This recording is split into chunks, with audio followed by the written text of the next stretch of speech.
భూమిపై ఇంద్రుడు పిలిచెరా, వరుణ వరదై పలకరా, ఆకాశాన్ని దించరా కురిసేవానగా, మారని యాతన తీర్చగా, మాతల రాతలు మార్చగా, ఈ జల యజ్ఞము సాక్షిగా తలనే వంచరా.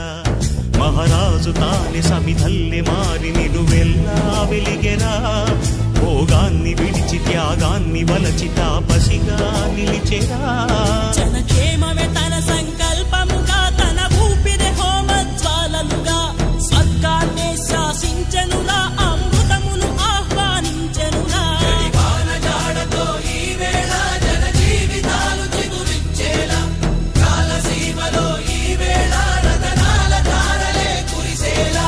కల్లు కల్లు మని సిరిమూ వల్లే చినుకే చేరగా, జల్లు జల్లు మని పుల